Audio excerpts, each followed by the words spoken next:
for today's vlog, dahil walang pasok yung mga bata kinabukasan sa eskwela, kaya naman dito kami matutulog sa payag at nagluto na din kami dito para sa aming hapunan. At meron dito mga mangingisda na dumayo pa galing sa baryo ng MacArthur na nakakakilala sa atin. Pasado alas 6 ng hapon nang dumating kami dito sa payag, lubog na din yung araw kaya naman medyo madilim na. Etong mga bata nga, pagkarating namin dito sa payag, gusto pang maligo sa dagat. Etong mga bata kasi, pag pumupunta kami dito sa payag, talagang lagi silang naliligo sa dagat. Pero sabi namin, hindi na sila pwedeng maligo sa dagat dahil gabi na. Sa huling vlog nga pala natin, nakita nyo na nag-iwan ulit tayo ng panggal o trap dito sa ilalim ng payag at eto na nga yun. Paunti-unti, kumukuha na kami ng isda dito sa ilalim ng payag pang ulam-ulam dahil pinaplano namin na ubusin na yung mga isda dito sa ilalim. Eto na nga din pala yung magiging ulam namin para sa hapunan at nagtatanungan nga kami ni Mr. kung ipiprito ba to o sasabawan. Kompleto kasi yung sangkap namin dito para sa tinola, kaso yung mga bata gusto nila kapag ganitong isda prito. Nilabas lang ni Mr. yung mga isda doon sa loob ng trap para naman malinisan na dito sa dagat. May isang isda siyang nakita na pagala-gala kaya hiningi niya sa akin yung tusad at bumaba dito sa baluto para tusukin etong isda. Habang nililinisan niya yung mga isda, pumunta ko dito sa harap ng payag dahil dito ako magluluto, inayos ko yung aking paglulutuan. Etong payag nga pala namin ay malapit sa pantalan at tapat lang ng baryo namin kaya hindi masyadong nakakatakot kapag gabi. At kahit wala kaming kuryente, dito sa payag maliwanag dito dahil mga solar light yung gamit namin. At pwede kami makapag-charge ng cellphone, gumamit ng clip fan dahil meron kaming ginagamit na power station. Sa pagluluto naman, gumagamit lang kami dito ng portable gas stove o butane. Meron akong nabiling kikiam kaya yan yung una kong lulutuin tapos sunod na yung isda. Hindi na kami magluluto ng sinabawan para isahang luto na lang lahat prito.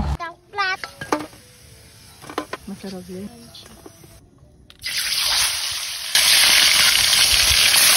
Ay, bulit. Gumagalaw pa.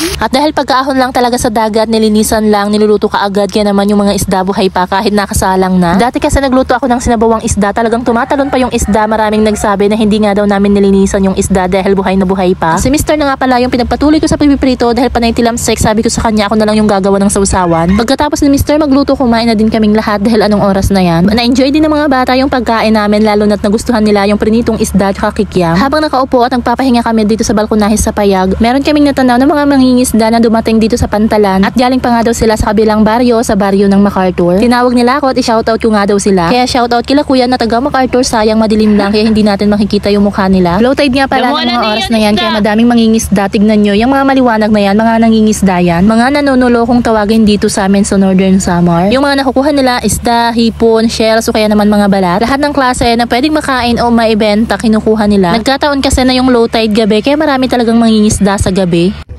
Pagkaki kami. Sige. Damo wala niyo. Oo.